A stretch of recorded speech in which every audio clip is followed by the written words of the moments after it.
Саламатсыңарбы? Политклиника медиасы мындан ары саясий дебаттарды жүргүзөт. Жогорку кеңештин 6-чы чакырылышы өз ишин аяктады.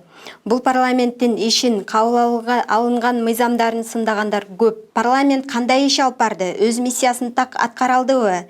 Эмнеге коомчулукта аларга нааразычылыктар көп? Биз бүгүн ушул суроолордун айланасында сөз кылабыз. Конокто Жогорку кеңештин 6-чы чакырылышынын Республика Ата Журт фракциясынын депутаты Марлен Маматалиев менен. Саламатсызбы? Саламатсызбы? Ата мекен жаңы дем кыймылынын мүчөсү Телек Токтогазиев болмокчу. Саламатсызбы? Дебат 3 бөлүктөн турат. Биринчи бөлүк бул суроолордун негизинде позицияларды такташабыз. Экинчи бөлүктө оппоненттер бири-бирине суроолорду беришет. Үчүнчү бөлүктө болсо угармандардан келген социалдык тармактардагы суроолорго жооп алабыз. Анда биринчи суроомду сизден баштасам. Негизи эле ушу парламенттин ушул чакырылышы кандай иштеди деген ойдосуз? Эми биз тарыхты карап көрсөк, парламенттин кандай иштегенине эл өзү баа берет да. Анан эл өзү кандайдыр бир атка наам берет, наам ыйгарат. Мына өзүңүздөр белгилүү болгондой, ушул өзүнүн канчалаган созуктар болду. Легендарный парламент деген атка конду. Буга чейин профессионалдык деген атка конгон жана бир топ ушундай аттарды эл өзү берет да. Анан бул чыгарылышка, биздин чыгарылышка буга деле эме 6-чы созуктун депутаттарына эл өзү баа берип, эл өзү керек болсо жанагындай ар кандай аттарды, критикаларды берди да. Эми эл тараза, эл өзү тандагандан кийин эл өзү гана баа бере алат. Мен буга эч карама каршы чыгып же андай эмес деп айта албайм. Анткени мына мен өзүм бул созувка кийинчерээк келип калдым. Келгениме мына 2 жыл болду. Бирок 2 жыл болсо дагы мен ошол жерде ички кухнясынан баарынын көрүп, өз көзүм менен көрдүм дагы. Мен деле толугу менен айта алам да. Бул парламент, бул созуктагы парламент толугу менен өз милдеттерин так аткарды деп айта албайм. Арабызда белгилеп кетейин, бирок акыйкат үчүнчү арабызда жакшы мыйзам жазган депутаттар болду. Арабызда мыйзам жазбаса дагы бирок элдин үнүн угузуп, элдин үнүн айтып, элдин көйгөйлөрүн көтөрүп аткан депутаттар болду. Ошол эле учурда биринчисин дагы экинчисин дагы кылбай туруп, сүйлөбөй дагы мыйзам жазбай дагы, бирок өзүнүн регионунда, өзүнүн жерлеринде элдин көйгөйүн, маселесин көтөргөн, маселесин чечкен депутаттар да жок эмес да. Бирок алардын эми саны мындай азыраак болгонго байланыштуу көбүнчөсү бир аз мындай сапаты начар парламент болуп калдык да. Анткени ушунча созуфтан бери керек болсо иштеп атып, 1-2 мыйзам жазгандар жок арасындачы. Ушунча иштеп келатып, бир трибунага чыгып, элдин көйгөйүн көтөрүп койгон депутаттар жок эмес да. Анан албетте алардын баардыгы мындай общий келгенде бизге ушундай баа берилип атат да. Мен өзүм мына мисалы мактангандай болбойм, бирок жеке өзүмдү дагы мындай айтып кетейин да. Мисалы мен жеке өзүм 2 жылда 13 мыйзам жаздым. 13 мыйзам, 10 жакшы сунуш, мындай жөн эле сунуш эмес. Анан ар дайым ошо элдин көйгөйүн да көтөрүп келаттым. Анан жеринде дагы, Бишкек шаарынан дагы, анан өзүмдүн ошол жеке мекеним, кичи мекенимде дагы бир топ жумуштарды кылдым да. Сапаттуу мыйзамдарды чыгарып, сапаттуу чечимдерди чыгарып, биз ошол өкмөттүн курамын биз түзөбүз. Өкмөттүн курамын сапаттуу түзгөндө, албетте баардык жумуштар сапаттуу болуп, эл өз жон тери менен мындай жашоо турмуштун өзгөрүүсүнө алып келет эле да. Ошондо мен ойлойм, эл дагы бизге мүмкүн жакшы баа берет эле. Азыр эми элдин баасы ушундай болуп атат, ага биз толугу менен кошулушубуз керек. Ага чычалабаш керек. Сиз демек парламент сапатсыз иштеди деп баа берип. Мен эми парламентти толугу менен өз ыктыярын толук аткара алган жок. Анан жалпы баа бергенде элдин баасы туура деп айтам. Ушундай баа берем. Телек мырза, айтып өтсөңүз, бияктан айтып өттү эми деп парламент өз миссиясын так аткара алган жок деп эле айтылды. Сиз буга кошуласызбы? Ооба, мен толук кошулам. Негизи ушул конституция боюнча, азыркы конституция боюнча парламенттик республикабыз да. Бирок ошол эле учурда ушул парламентте өзүнүн позициясын аягына чейин туруп, туруктуу бир позициясын карманып, бийликти, бул өкмөттү жакшылап бир көзөмөлдөп, ичиндеги мындай кадр саясатына дагы өзү жогорку кеңеш өзү мындай чечимдерди кабыл алса, президент 7-этажда кабыл албаса, жогорку кеңеш өзү кабыл алса, анда мен оюмча мындай көбүрөөк бир парламенттин да күчү болмок да. Бирок биякта азыркы парламент мен оюмча бул ушул 6-чы созывдун парламенти мындай болуп калды да. мен бир нерсени байкадым. Мен эмне үчүн мисалы үчүн саясатка аралашканымды чечим кабыл алдым да. Анткени азыркы ушул чийирип кеткен бир системаны алып туруп сындыргым келип атат да. Баарыбыз тажып атабыз. Бүт кайсы тармактарга барбасаң, баары айтып атат. Бул жерде бул система. Эми мугалимдерге барсаң, алар айтат, эмне кылайлы система. Докторлорго барсаң, ушундай система болуп атат. Милиционерлерге барсаң, ушундай система болуп атат деп эле баары бир система деген бул өзгөчө бир чоң көйгөй болуп калды да. Ушуну сындырып, жаңы бир шарттар түзүш керекпиз да. Бир нерсени түшүндүм. Мына шайлоо жакында башталат. Буга чейин да шайлоолордо көбүнчөсү акча менен чечилген экен. Партияларда кандай экен? Мисалы үчүн, сен агитаторлоруң барбы? Ошолор чуркайт, 1000-2000 добушту алып келдиби? Анан ал балдар чуркап аткан командасы менен аларга ушул саясий партиялар айтат экен. Мен сени ол жакка коем. Сен боякта иштейсиң, тигинтесиң, мынтесиң деп. Кадрлар ушундай бир мындай өзүнүн кандай десем күчү аз болгону, бирок эмнени жакшы билет. Алар акчаны таратканын жакшы билет. Акчаны жасаганын билет. Анан алар буну как бизнес катары эле, бизнес проект катары кабыл алышат экен. Анан ошол шайлоодон эгерде партиялар ушундай система менен киргенден кийин ушул системаны туруктуу кылып алып кеткен ушул партиялардын баары алып кете берет экен да. Ошол үчүн система менен күрөшүүнү биз шайлоодон башташ керек экенбиз.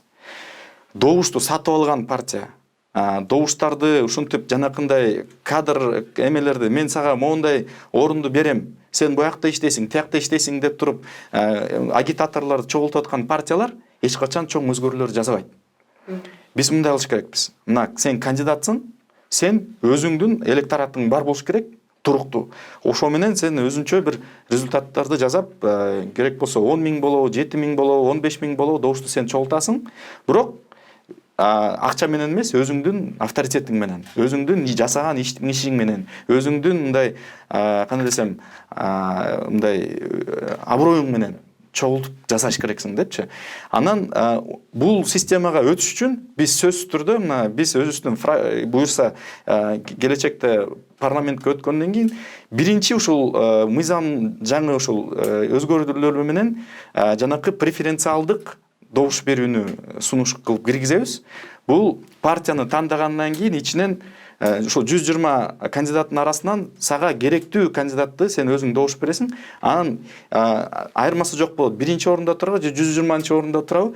Эң негизги ким ошол фамилиясы менен көбүрөөк добуш алса, ошол депутат болуп кирет. Ошондо жанакындай элге көрүнбөгөн, эч нерсе жасабаган, инициативалар көтөрбөгөн, элди кыжырын келтирип аткан, элдин кыжырын келтирип аткан депутаттар уже парламентке өтпөйт.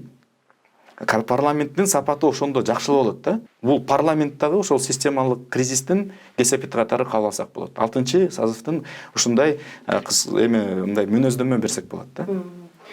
Марлен мырза, анан бул жарандык активисттер негизи эле ушул 6-чы чакырылыш Кыргызстан эгемендик алгандан бери эң алсыз парламент болду деп айтышат да.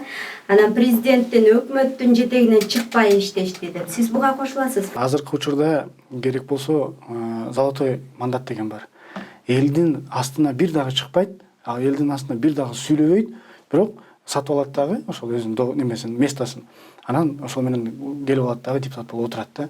Анан эл ал жерине айда албайт, же эл ага мындай башкача сунуштарын айтып, же өзүн отзывать эте албайт, ушундай функциялары жок да.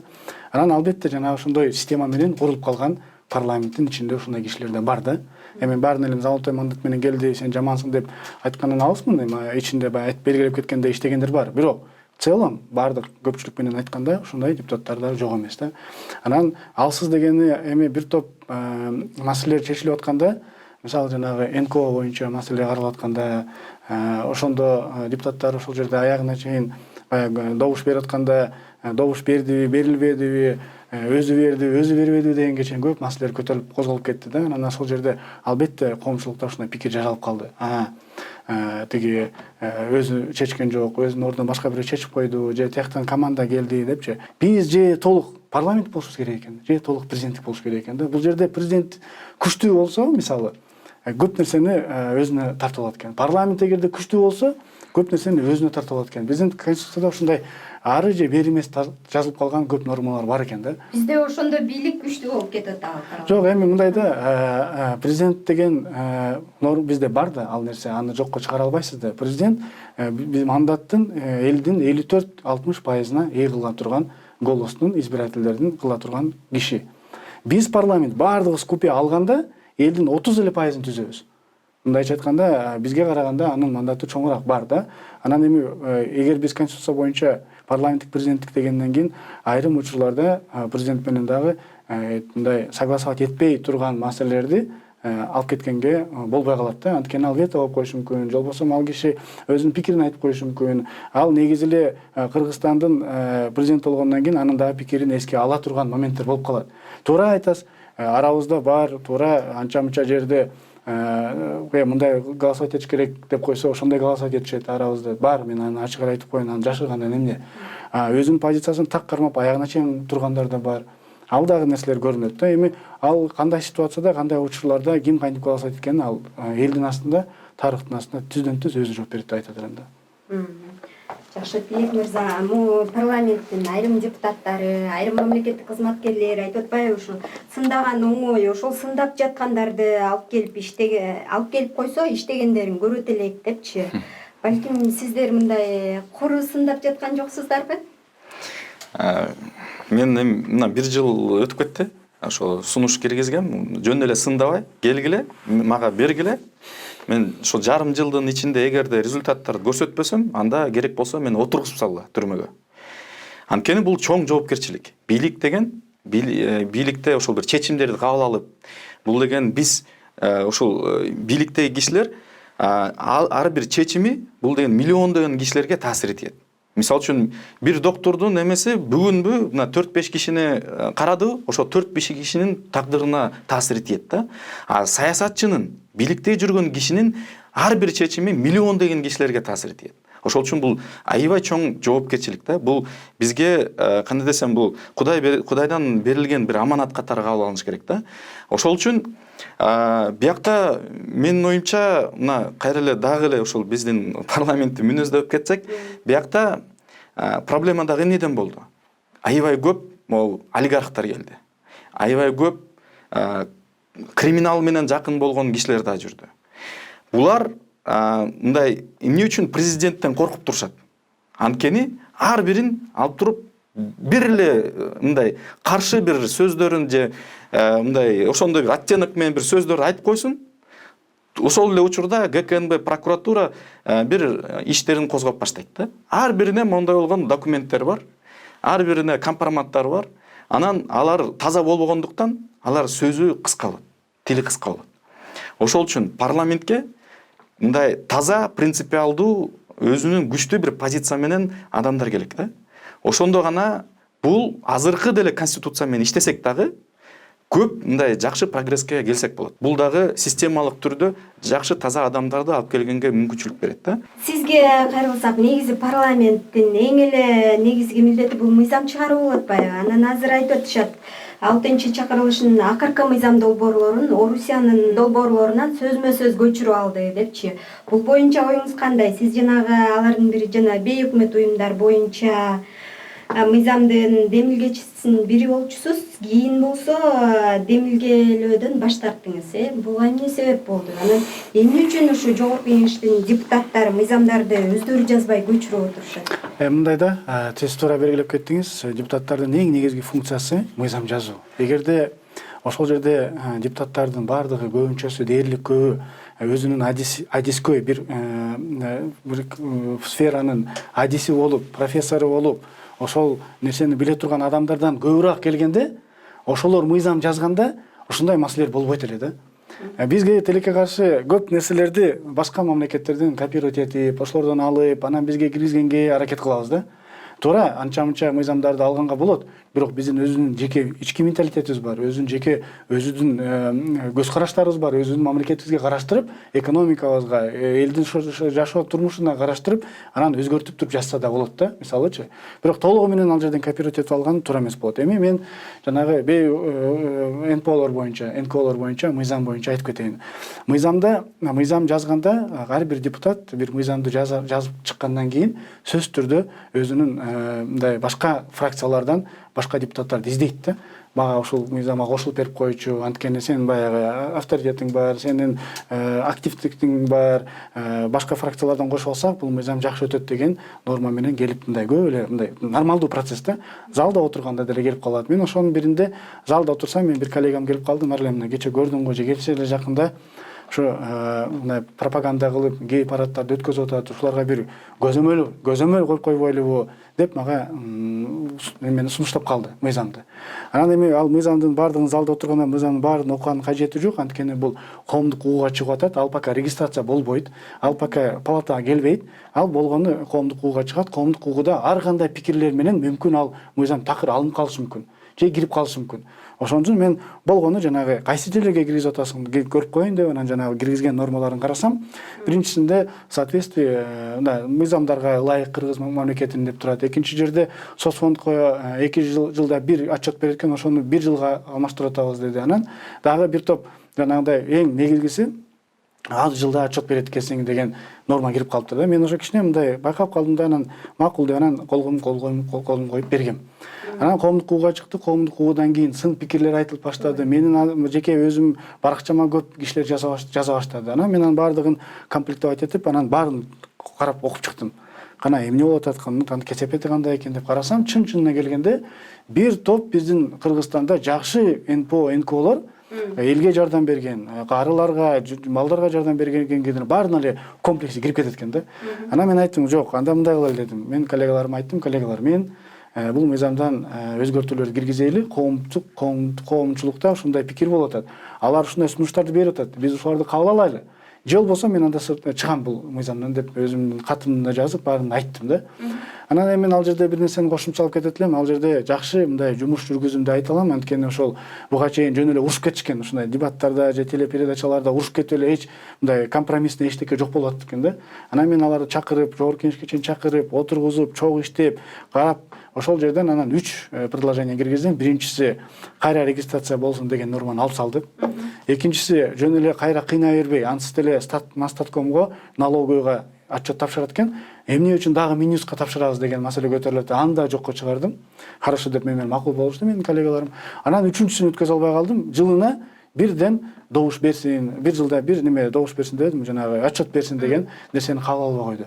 Анан эми мен буга чейин элге айтып атсам, мен ушундай өзгөртүү киргизип бере алам деп, бирок ошол эле учурда коллегаларга мен айтып атам, өзгөрткүлө, мен анда чыкпайм деп атам. Бирок коллегаларым ага на встречу менен айтканда барды дагы бир топ өзгөртүүлөрдү киргизип берди. Бирок ага да карабай мен ага каршы өзүмдүн добушумду бердим да. Анткени эң негизги неме калып кетти, ошол негизги өзгөртүү кирбей калганга байланыштуу мен акыркы мына экинчи окууда каршы деген өзүмдүн добушумду бердим да. Болбосо мен өзүм ал жерде соавтор болуп киргем, соавтор болуп киргем.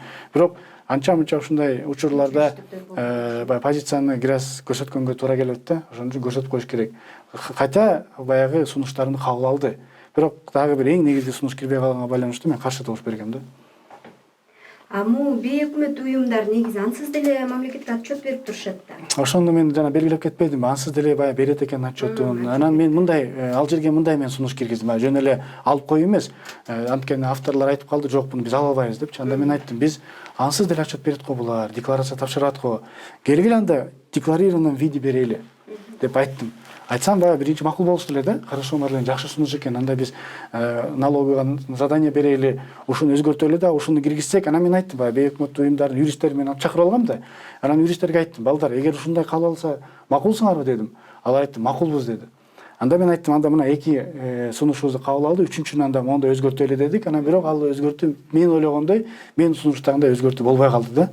Ошон үчүн мен каршы бергенге туура келип калды. Парламенттин Орусиянын мыйзамдарын көчүрүп алышына кандай пикирдесиз сиз? Эмнеге мындай болуп жатат да? Эмне себептен көчүрүп алышат деп ойлойсуз? Эми мен Так ушул мыйзам боюнча жеке пикирим мындай да. Бул биздин бул массалык маалымат каражаттарга кысым катары алып алсак болот. Бул мындай жарандык активисттерге кысым катары алып алсак болот. Бул жалпы мындай биздин бул сөз эркиндигибизди буй турган бир аябай бир эң бир жаман мыйзам катары алып алсак болот. Анткени биякта мындай деп коюшту да. Шылса өкмөттөн бир орган алып туруп чечет. Бул фейкпи же фейк эмеспи депчи. Биякта эми ал касыл орган болот. Мүмкүн ГКНБ болот. Анан айтыш мүмкүн. Бийликке сен жакшы айтып атасыңбы? Анда бул фейк эмес. Бийликти сындап атасыңбы? Сен фейксиң. Бул маалыматты манипуляция кылып атасың, сен алдап атасың деп. Бул өзүнчө 1984 деген бир Оруэллдин бир китеби бар болчу. Ошол жакта дагы чындыкты калп деп, калпты чындык деп, акты кара деп, караны ак дегендей кылып, мындай бүт барын башынан мындай баарын аралаштырып салгандай болот да. Ошол үчүн биякта эми Орусиянын биз баарыбыз эле билип атабыз. Бул Орусиянын эле мыйзамын 100% эле эметип, мындай алып келип, анан ортосунан жана кызы чуулар чыкканда дагы кээ бир өзгөрүүлөрдү киргизип, бирок мыйзам аябай чийки болчу. Мыйзам кабыл алганга да болмок эмес. Анан мыйзамды кабыл алганы бул мыйзамсыз болгон. Анткени биякта кайра эле жанакы 30га жакын эле депутат мындай жана кнопкаларды башкалар үчүн да басып 89 депутат бар болгон деп туруп, булар кылмыш ишти кылды деп ойлойм. Мени мындай толук ушундай позициям бар. Анткени бул мыйзамсыз нерсе. Баарыбыз мына жарандык активисттердин баары биз президентке да кайрылып атабыз. Ката кылбагыла. Бул мыйзамга вето киргизгиле. Кол койгонго болбойт эч качан. Анткени бул кылмыш иш болот. Кийин баары мыйзамдын алдында бирдей, биз билебиз. Баары эртеби кечпи жооп берет. Мыйзам деп да айтсак болбойт. Бул жөнөкөй эле бир кагазда жазылган бир сөздөр да. Муну сөзсүз түрдө кабыл албаш керек. Марлен мырза, мына Тилек мырза да ушул маселеге токтолуп кетти. Анан бул парламенттин негизи социалдык тармактарда кнопка баскычтар деп шылдыңдап атышпайбы? Айрым депутаттар болсо көп кнопка басаларын айтып мактанды. Мисалы Сайдулла Нышанов, Анан өтүп жаткан маалда негизи залда 30 эле депутат болгон деп айтылып атат. Бул мыйзамдын кандайча кабыл алынды? Сиз дагы башында тиги өзүңүздүн терс пикириңизди берип аттыңыз эле, андан кийин макул деп добушуңузду берип калдыңыз. Буну кандай түшүнсөң? Ушуну жакшы ушул суроо болду да. Мен ушул суроону оюңузду өзгөртүп аябай күтүп аткам да. Анткени ушул социалдык тармактарда менин оюмду айткан сөздөрүмдү бир аз бурмалап, маңызын тескери кылып берип коюп, мен өзүм да жеке өзүмө бир топ ар-намысыма шек келтирди да. Мен мисалы айтып берейин, башынан ушуга бир мага жакшы убакыт берсеңиз, бул мыйзам боюнча коомдук ууга чыккандан кийин менин дагы окшош эмес, будан көп бир 50 страницада турган өзүмдүн мыйзамым бар эле. Мен ал жерде негизи интернет боюнча мыйзам жазган элем. Ошол жерде фейк аккаунттар боюнча норма кирген эле.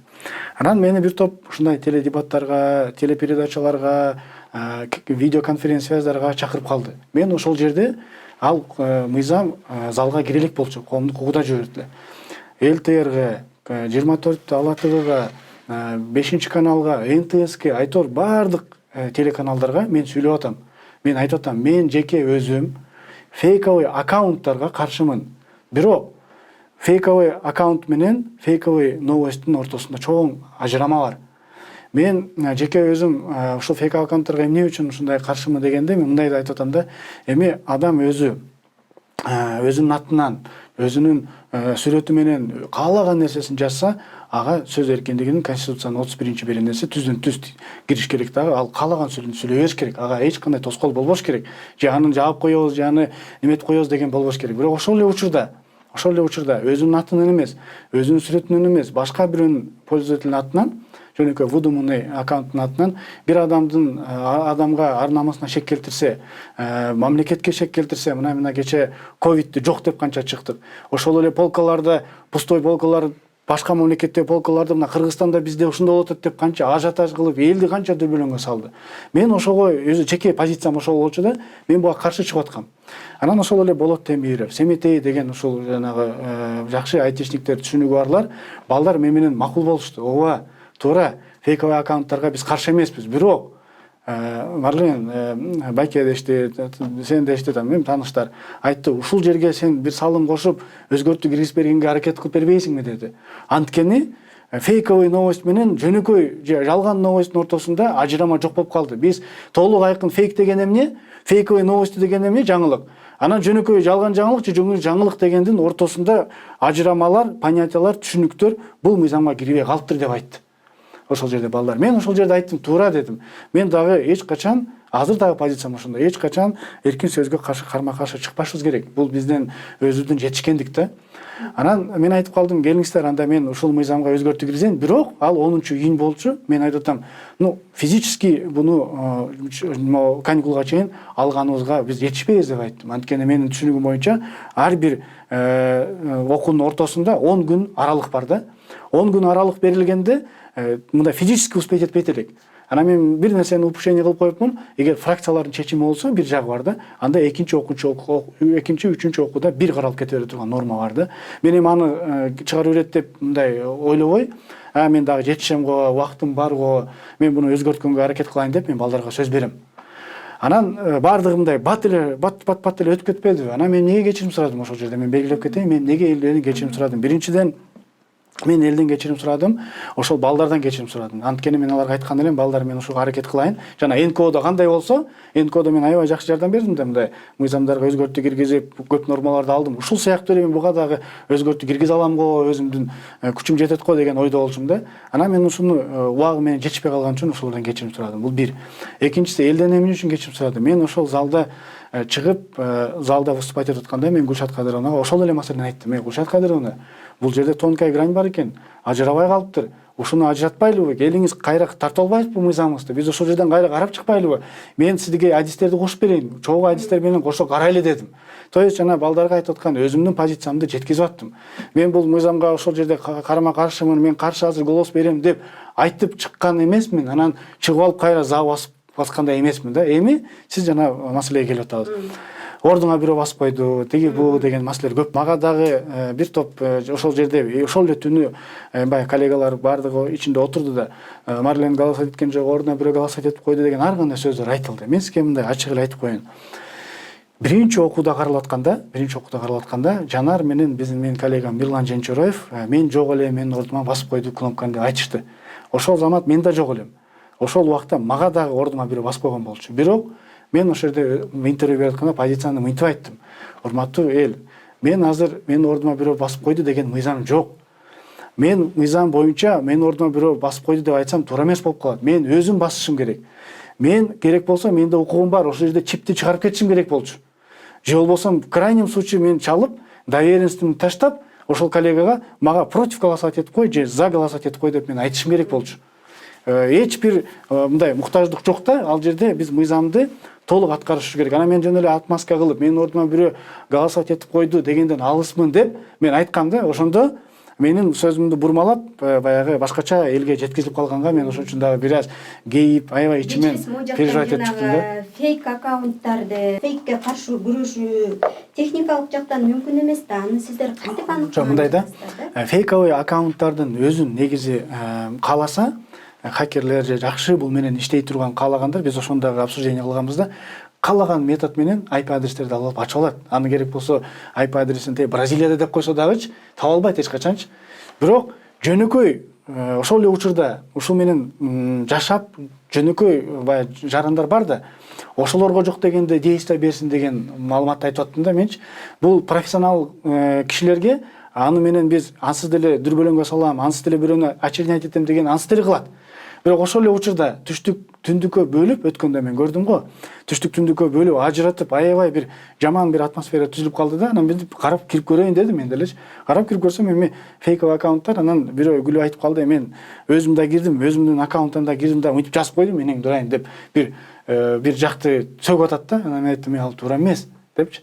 Мен мисалы ошолорго, может быть, в какой-то мере бөгөт коюлуп калабы деген эле маселе болчу. Эгерде понимание жок болсо, түшүнүк баягы толугу менен аны аныктай албаса, бунун мыйзамдын өзү кереги деле жок болуп калат андачы. Мыйзам болгону эки эле беттен турат. Мен ошого 50 беттен турган мыйзамды сунуш кылайын деген элем да. 50 беттен турган мыйзамдын жакшы нерселерин, нормаларын киргизейин деген жакшы ниет болчу. Эми бул позициямды дагы айтып коеюн. Бул мыйзам кабыл алып албайбы азыр пока белгисиз. Эгер президент вето берип калса берет, бербей калса мен сөзсүз түрдө балдарга сөз бергенди аягына чейин аткаранга аракет кылып, ошол жерге бул мыйзамга өзгөртүү киргизем. Фейковый аккаунт деген эмне? Фейк деген эмне? Бул жана ажырата турган механизмди чогуу балдар менен мүмкүн тилектер дагы башка балдар дагы жардам берет. Ошону киргизе алышыбыз керек да. Раз мыйзам кабыл алып калса, вдруг мүмкүн эми кабыл албай калаттыр да. Вдруг кабыл алып калса, анда биз тез арада буга өзгөртүү киргизип, ажыратып койбосок, бул коркунучка алып келет. Бул эртең оппозициялык взгляддагы журналисттерди басым долоого алып келип калышы мүмкүн. Бул мындай эле дагы жөнөкөй эле блогерлердин бирок көз карашы башкача болсо, сен фейк деп туруп эле анын полный жаап койгонго алып келип калышы мүмкүн да. Мен буну коркунучун толугу менен түшүнүп атам. Чын дили менен түшүнөм. Эми дебаттын экинчи бөлүгүнө өтсөк, экинчи бөлүгүндө биздин оппоненттер бири-бирине суроо берет. Менде анда мындай суроо. Марлен беке, эң азыркы учурда Кыргызстан үчүн эң чоң көйгөй катары эмнени мындай өзүңүз үчүн мындай кабыл аласыз азыркы учурда? Эң чоң мындай чакырык катары алсак болот да. Анан азыркы учурдагы биздин мындай кандай десем, тетиги серый кардиналдар деп коет го. Ошол эле Райымбек Матраимов, Асылбек Жээнбековдун Кыргызстандын саясатына кандай ролдорун ойноп атат? Анан аларга силер кандай өзүңөрдүн жеке бир бааңарды бере аласыңар? Азыркы учурда биздин Кыргызстаныбызда өзүбүз Кудай берген өсүп кете турган тармактар бар да. Ошол эле кен, ошол эле жаратылыш, сельхозхозяйство, айтор нефтибиз, газыбыз жок болору менен, бирок башка тармактар бар. Ошол тармактарды өнүктүрүп кетүү эч кандай бир реформалык кыймылдар жүрбөгөнүн бул бир жагы. Экинчи жагы буга түздөн түз тоскоолдук кылып аткан бул коррупциялык схема деп айтат эле. Биз мына потолокто эгерде карап көрсөк, потолоктон суу агып атса, биз ушу потолокту эле мындай тосуп атабыз да. Мындайча айтканда последствиясы менен ар дайым эле күрөшүп эле келип атабыз. Ал эми үстүнө чыгып крышаны жаап, эң причина эмнеден ошол суу агып аткан, же болбосо ошо коррупциянын келе аткан причиналары эмнеде? Ошолор менен күрөшкөнгө биздин багыт болбой атат да. Үчүнчү жагы бул кадр маселеси. Чын-чынына келгенде, эгерде биз жаштарды бир аз жакшы колдобой атат да, жаштарды колдогондо жаштарда ашып өткөн энергия бар. Ашып өткөн мындай коркпогон рисктерге бара турган стремлениясы бар. Эми жаш болуп аткандан кийин ушуларды колдоп, ушуларга бөгөт койбой, тескерисинче алдыга алып, аларга керек болсо колуңан келе кылчы дегенге чейин барганда, биз ойлойм ушул мамлекетибиздин азыркы учурда өнүгүп кете турган бир топ жана направленияларды айттым го, ошолордун алып кетип өнүгүп кетсек болот да. Буга баардык жактан биздин шарттарыбыз бар. Болгону өзүнүн ошол саясий эркибиз, өзүбүздүн ошо кылып аткан жумуштарыбыз, кадровый потенциалыбыздын жоктугунан ушул жака келип атабыз. Жана эң чоң маселе жана коррупция менен болгон биздин проблемабыз буга түрткү болуп атат деп айтсам болот. Серый кардиналдар булар баардык биздин ошо 30 жылда болуп эле келген экен да, карап көрсөңүзчү. Анан булардын түзүлүшүнө, булардын өнүгүп кетишине, булардын колго алып кетишине эл жол бербеш үчүн мына эки революция болду деп айтсам жаңылышпайм да. Биринчисинде бизде ошол үй бүлөлүк киришүү болду. Экинчисинде дагы ошондой эле замат болду. Эми үчүнчүсүн мен көп мындай айта албайм, бирок аны деле белгилеп кетиш керек. Жанындагы кишилер көп нерсени чечкенге аракет кылды. Кандай гана жөнөкөй кишилер чоң бир гигантка айланып, ошолор көп нерселерди чечти. Ошол эле Райым Матраимов боюнча айтып кетели. Ал жөнөкөй Ош жакта эле бир таможнянын бир жетекчиси катары эле адам болчу. Аны бияка чейин көтөрүп, бияка чейин чоң должностторго чейин коюп, бияка чейин көтөрүп алган адамдар кийин алар кайра өздөрү эле сындаганга мага бир аз мындай түшүнүксүз болуп калды да. Асылбек Жээнбеков боюнча алар Кыргызстанды өнүктүрүү жолуна салып атабы? Мындай кандай десе, же наоборот бир туңгуюкка алып баратабы? Жеке мен өзүм парламентте жүрүп, бир жолу ошол Асылбек Жээнбековго барып, менин бул маселемди чечип берчи деп мен бир да кайрылган эмесмин да, Кудай сактасын. Кудай сактасын, мен мындай барып кылып бер, же болбосо ал киши мына маселеңди мен чечип берейинби дегенин мен көргөн жокмун. Мен өзүм көрбөгөндөн кийин делек мен мындай бирөөнү жамандап же айткандан алысмын да. Ошол Райым Матраев менен мен бир жолу ошол Кара Сууга бардым, мени Искендер Матраимов чакырып калды. Мен атама атамдын өлгөн немесине ушундай ар дайым фонд аркылуу элге жардам берем, ошол жерде аксакалдарга, ветерандарга чай беребиз, келип катышып бер деп айткан. Мен катышкам барып. Мынтип чакырып атса, жана ветерандарга деп 9-май деп чакырып атса, анан кантип барбайбыз? Мен ошондо биринчи жолу көрдүм анычы. Биринчи жолу көрүп, ошондо биринчи жолу таанышып, мындай сүйлөшкөн жокпуз. Салам алейкум деп, анан мен кетип барып отурдум да. Мисалы, анан аны деле канча айлантып ошол менен тааныш экен, ошол менен чогуу иш кылат экен дегенге чейин барды да. Мен ал менен бир дагы ишим, же болбосо бир дагы кайрылуум, же бир дагы ал кишиге барып бир нерсени бүтүрүп бер, же бир нерсени кылып бер деп да кайрылган эмесмин. Анан өзүм тааныган балдардан дагы, өзүм жанында жүргөн балдарда бирөөсү дагы кайрылган эмес да.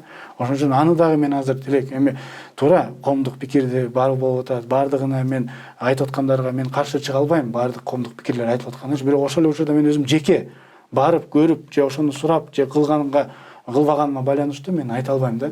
Мен мындай киришип атат, же мындай нерселер чечип атат десем, өзүм кылбагандан кийин, өзүм барбагандан кийин айтсам туура эмес болуп калат. Менин ушул мындай айтканда кандай десем, коомдук пикирге карама каршы чыга албайм, бирок ошол эле учурда өз көзүм менен аны көргөн эмесмин да. Али Токтокунов ошол Азаттык менен аябай көп мындай изилдөөлөрдү көргөзүп, факторлорду мына президент сурап атты дайыма. Факт бербейсиңер деп факторлорду чыгарып берди. Акыркы мына жакында эле 2-3 күн мурун чыгарган жерде документтер, сканерлер менен электрондун форматсы баарын сайтка киргизип жүктөп берди. Бүт факторлор бар болуп атат. Биякта мындай ал үчүн прокурор болгон кереги жок. Мен да аябай оозум ачылды, чын айтайын. Как это так депчи, как мага мындай неприемлемый нерселерди көрдүм да. Анан мен аябай жинденип, мен деле бир-эки жерде интервью берип, өзүмдүн позициямды айтып неметтим. Анан кийин эле бир кандайдыр бир жумага жетпей эле 5-каналдан ошол фактыларды туура эмес экен, бул колу фейк экен, анан мына деп чыгып калса, кайра бир таң калдым да. Эмне болуп атат депчи, кимиси чын, кимиси калп деп. Анан депутатский комиссия түзүлдү да. Депутатский комиссия түзүлгөндө дагы экрандан айтып берип атат, көрсөтүп атат. Анан Толкун деген бар, азыркы Нацбанктын жетекчиси. Ошол баланы тилекем, Кудай бурса сен да таанышып, мүмкүн тааныйсың. Тааныйм. Өтө шаарда өскөн, өтө мындай честный бала да, таза бала. Билбейм, мен бир дагы арттан мындай неме айта албайм да. Анан мен аны жеке чакырып айттым. Толкун, айтчы мага чыныңды. Какие-то деньги. Чынын айтчы десем, ал да айтып калды. Марлен, ну это реально те деньги, жанагы базарлардан чыккан акча деп калды. Анан эми мен кантип мисалы ошол жерде ошол Толкунду аябай жакшы тааныган катары мен Толкундун сөзүнө ишене албайм да. Бирок мен алысмын. Бизде коррупция жок дегенден жок делек, мен ага такыр кошулбайм. Бизде бар. Таможенный сферада, налоговый сферада, социальный сферада кайсыл окуучуну карап көрбөңүз, эмне болосуң десе, мен налоговый болом, мен таможня болом, мен соцфонд болом дейт. Эмне үчүн? Анткени ал соседим, мен аны көрүп атам, зыңгыраган үй курду, зыңгыраган машинамды тебип атат. Мондай акча менен кайерге кааласаң чыгып атат. Балдары болсо эс алып, балдары башка мамлекетке барып окуп атат деп айтат. Анан элдин баардыгы албетте ошондой профессияга баргысы келет да. Биз мына ошого түздөн-түз бөгөт коюшубуз керек. Мен депутат болуп, ушу коррупциялык схемаларга карама каршы 7 мыйзам жазып чыктым да.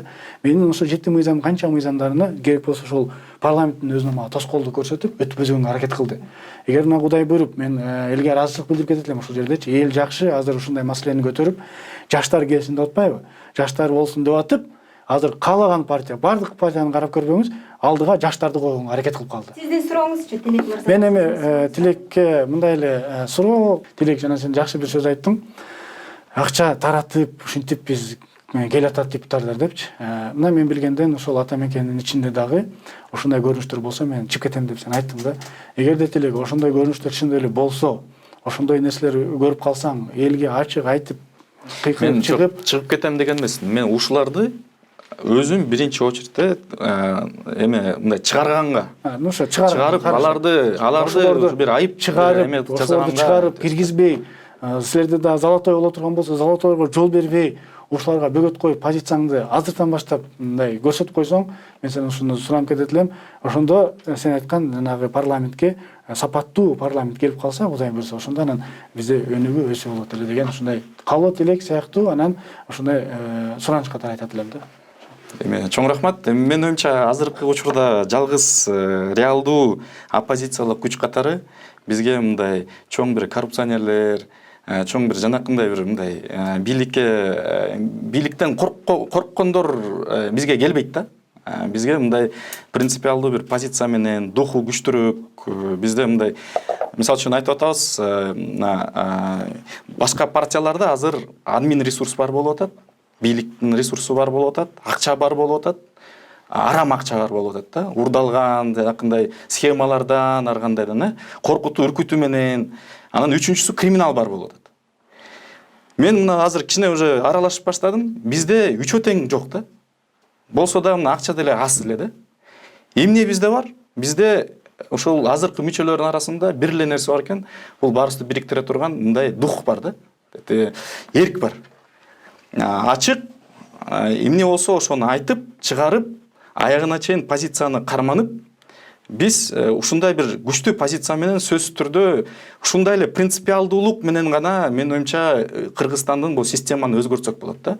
Эгерде андай кылбасак, анда биз бара баарыбыз эле тетиги бир көчкүдө болуп эле ылдый кетебиз, баарыбыз талкаланабыз да. Биз ошол Кыргызстанда азыр туңгуюкка кетип аткан мындай дөңгөлөк катары кабыл алсак болот. Ушуну токтотуп туруп кайра өйдө чыгарыш керекпиз. Ошол мен толук ишенем, ушул шайлоодон көп нерсе көз каранды болот.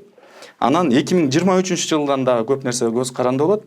Буюрса ушул бир дефолттон, банкротстводан, могул биз өзүбүздүн эгемендүүлүгүбүздү жоготкондон биз ошол кадамдарды жасап, аны токтотуп, уже мындай өзүбүздүн балдарыбыз үчүн, өзүбүздүн неберелерибиз үчүн жакын бир жакшы келечек түзүп, жакшы бир өлкөдө жашагандай бир шарттар түзүп беребиз деп мен толук үмүтүм менен ошол үчүн мен да кошулгам.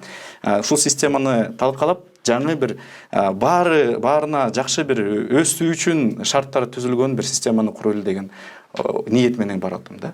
Жакшы, ушуну менен дебатыбыздын экинчи бөлүгүн жыйынтыктайлы. Эскерте кетчү нерсе, биздин дебаттар Facebook баракчасында түз алып барылып атат.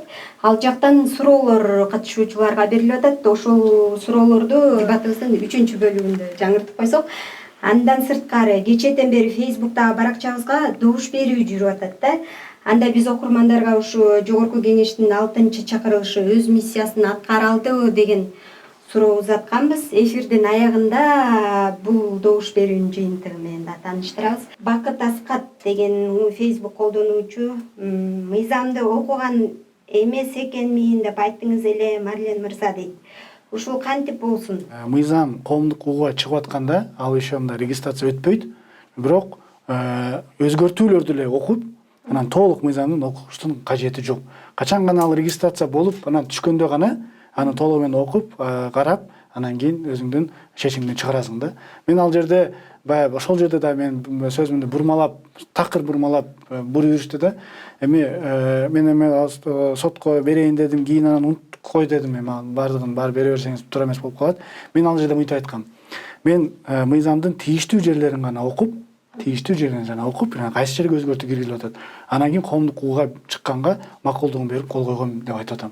Анан кийин палатага келгенде, процедура боюнча ошондой да, палатага келгенде, анан толугу менен окуп чыктым деп айтып атам. Мен ошентип айткам, мен окубай койдум, мен такыр окуган жокмун, анан жөн эле кол коюп койдум деген эмесмин. Ошо ал жерде видео дагы бар, мен ал жерде выступлением дагы бар. Мен ал жерде толук ушул түшүндүрүп коеюн дегем да. Анткени баягы коомдук угууга чыгарын, ансыз деле коомдук угуудан кийин мүмкүн ал мыйзам четке калып калат.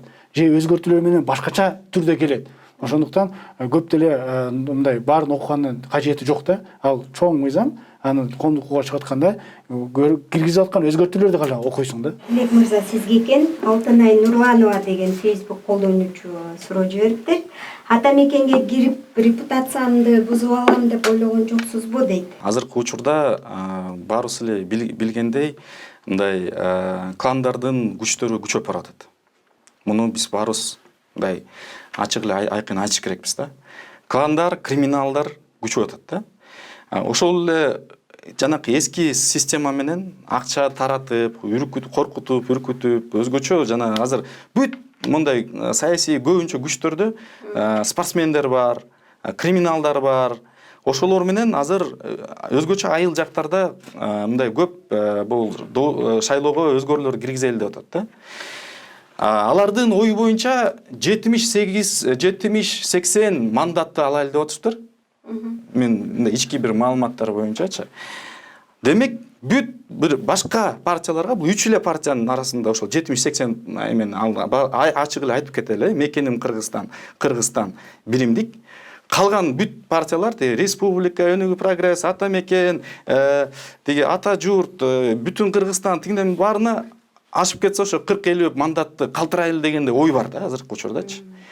Анан биз эгерде өзүнчө бир жаш бир күч менен даже чыксак, баарыбыз деген бул оппозициялык эмени мындай күчтү бөлүп жарып, анан бирөөбүз дагы өтпөй калсак, бир дагы оппозиция өтпөй калса, чыныгы оппозиция өтпөй калса, анда бүттү ушу менен биз Кыргызстанды келечекте бир жөн эле эгемендүүлүгүбүздү тапшырып берип койсок болот. Бул эч кандай перспективалык жолдору жок. Биякта кичине мына мен көп кишилер менен кеңештим. Ошо биригүүнүн алдында 2 жума ойлондум. Балдарыбыз менен, командабыз менен сүйлөштүк. Бул аябай оор чечим болду. Бирок биякта мына бул мен сыйлап урматтап аткан кишилер, ошол эле алар саясатчылар эмес, ошо бизнесте иштегендер, жарандык коомдо иштеп аткан кишилер айтышты, "Тилек, саясат дейт, бул идеализм менен, романтизм менен, прагматизмдин баланс кыла турган нерсе. Альянста ар бирибиздин өзүбүздүн күчүбүз бар. Эң негизги нерсе мага эмне үчүн аягына чейин бул акыркы бир чечим кабыл алганда, ушул ар биринин өзүнүн позициясы бар. Булар кандай буга чейин президенттер күчтүү болбосун, булар өзүнүн ачык, айкын позициясын айтып турчу. Каршы болсо, каршы болуп, мына керек болсо түрмөгө дагы отуруп чыккандай кишилер болду. Мындай саясий куугунтукка алынган кишилер дагы болду. Бирок эң негизги нерсе биякта мен принципиалдуулукту кичине мындай көрүп атам. Ооба баары идеалдуу эмес, бирок азыркы саясий күчтөрдүн арасында биз мындай жакшы бир альянс катары кабыл алсак болот. Анан ошол эле учурда мен азыркы учурда 2-нчи орунда келип атам. Жалпы тизмеде. Андан тышкары бул кандай Кыргызстанда кандай реформалар жасаш керек? Бул программаны мен ошол дагы бир шарт болчу. Ошол программаны дагы биз жаштар ошонун баарын жазып, кийин ошол эң негизги ошол альянстын программасы катары кабыл алынат да.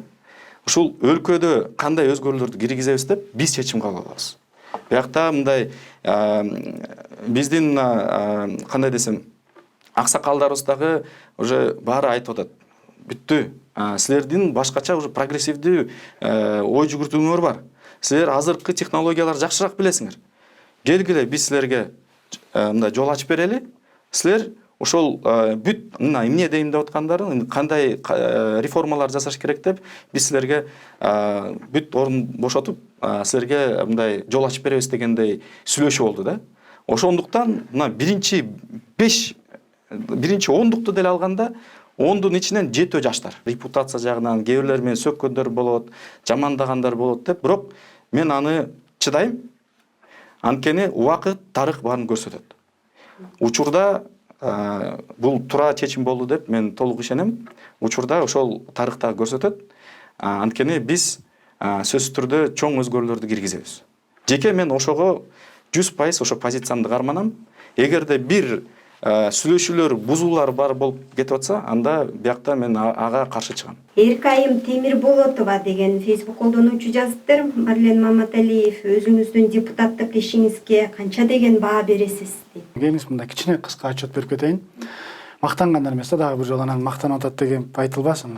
2 жылдын ичинде 13 мыйзам жаздым. Мыйзамдардын баардыгы көбүнчөсү коррупциялык схемаларга бөгөт коюу мыйзамдар болду.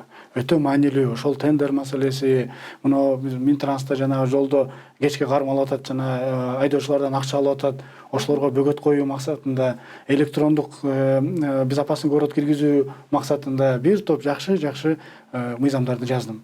Ошол учурда 10го жакын жакшы сунуштарды өкмөткө бердим. Бул жанагы департамент туристическая полиция деген түшүнүк жок болчу бизде. Ошону аягына чейин киргизип, аштырып, МВДде ошондой департамент аштырганга чейин бардым. Үчүнчүсү элге жардам берүү маселеси боюнча. Жана айтып кеткендей, тескерисинче мен ошол жерден акча эмес, керек болсо өзүм элге ошол жерге канчалаган акчамды сарптап, элим үчүн, жерим үчүн деп мындай бердим да.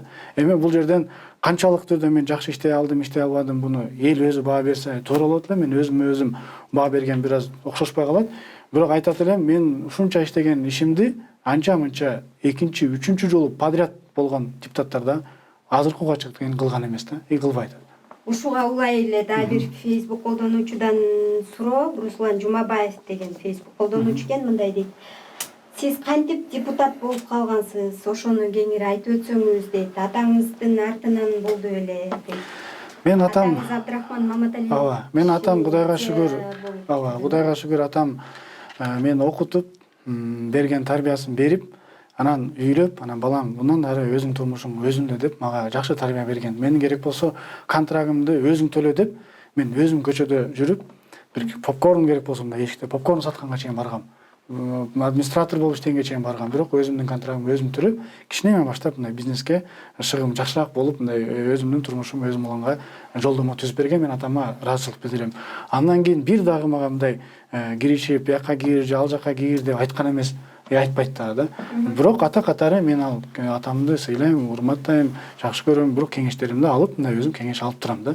Депутат болуп калгандын бирден бир себеби мен 2012-жылы Минэкономикада статскидар болуп иштеп калдым. Жакшы электронный документ обороту биринчилерден болуп, ошол министрликтога мен киргиздим. Ошондо Бабанов премьер-министр болуп келип калып, көрүп, жактырып, сен жакшы неме жетишкендиктерге жетипсиң, мага кел иште деп мага алып алат. Ошол экөөбүз чогуу чоң реформаларды кылганбыз. Мен ошол доверенностьтарды кайра жокко чыгаруу, мына паспорт системасын айтып кетейин. Элге 200 евродан бир частный компания сатчу. 200 евродан. Биз ошону мамлекеттик немеге кайтарып келип, мен ошо жеке өзүмдүн мындай сун немем да, өзүмдүн жетишкендигим 200 сомго азыр мына түшүрүп отурабыз. Ошондой чоң реформаларды кылып калып, ошол киши менен иштешип калып, анан ошол киши мага 2015-жылы өзү сунуш кылды. Марлен, жаштардын атынан, жаштардын квотасынан, мына Бишкек шаарынан чыгып берчи деп мага мындай жолдомо берди. Мен ага макул болуп келдим. Бирок бир өкүнүчтүү жагысы, ошол маалда жаштарды колдонуп койду да, көп партияларчы. Колдонуп туруп, акыркы бир рядтарга ыргытып салды. 50ден ары баарын ыргытып салды. Азыр жакшы, мен бая айтып кеткендей, азыр жакшы эл талап кылып атып, жаштардын кайра партиялардын баардыгы алдыга сүрүп баштады да. Ошентип мен элдин добушуна өзүм ээ болуп, 14 кандидаттын ичинен Бишкек шаарынан биринчи месттен алып келип депутат болдум. Бул түздөн түз ошо элиме рахмат, шайлоочуларыма рахмат, ошолор мени колдоп берип ошол нерсеге жетиштим. Ырысбүбү Кылычбек кызы деген Facebook колдонуучудан чирик система деп жазып алып элдин сынына калдыңыз дейт. Кыргызча жакшы эле билесизби деп сурап атат. Ушул саясаттын биринчи кадамын жасаганда эле ушундай бир ката жазып алып турмун. Бирок мен кайра кечирим сурадым. Ошол эле учурда кайра жаздым. Мени кечирип койгула. Бирок силер мага сын айтканыңар үчүн мен чоң рахматты айтам. Ыраазымын. Ушинтип силер каталар жасасам, кийин келечекте да саясатта дагы мен ушинтип айтып турсаңар, сындап турсаңар, мен сөзсүз түрдө кечирим сурап, ушу каталарды кайра оңдогонго бүт аракеттер жасап турам дедим да. Ар бир киши ката кылганга мындай мүмкүнчүлүгү бар. Анан бирок биякта экинчи маселе ошол катаны өзгөрт мындай кайра оңдогонго. Ушул катаны бир ушул катадан кийин мындан дагы күчтүүрөөк болгонго кадамдар жасадыбы? Өзгөрүлдүбү? Ушундан кийин бир өзүнчө аналитика жасадыбы дегенде кылып, ошону чечим кабыл алыш керек да. Мен оюмча ошол эң маанилүү нерсе. Анан биякта ушул эң негизги майда чүйдөлүү нерселерге көңүл бурбай, ошондой эле мисалы үчүн даже биздин парламентте дагы жанакындай фейк мыйзамдарын көтөрүп, мындай экинчи, үчүнчү приоритетте болгон бир мыйзамдарды кабыл алып, мындай ушул эле жана чирип деген ый тамгасына тийишип калган мындай маңызын билбей, ошого көңүл бурбай, ушун майда чүйдө нерселерге тийишип калгандары бул мен оюмча мындай кичине биздин кандай десем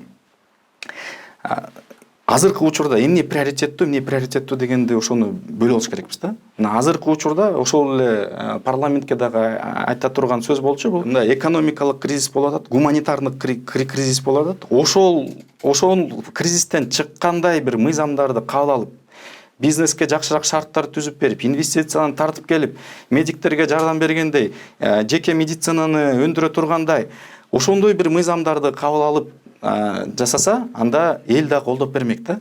Бирок тилекке каршы жанакындай ушу майда чүйдө нерселерге тийишип, майдаланган мындай депутаттар дагы ушу майдалангандар көп болуп кетти. И бизде дагы элде дагы тилекке каршы ушундай майдаланган бир кишилер бар экен, бирок эми Ушуга эле дагы бир Facebook колдонуучусу суроо берип атат сизге еду деген ат менен. Тилек азыр кыйын сөздөрдү сүйлөп жатат, атак барганда кайта эле өзү ушул ситуацияда болот.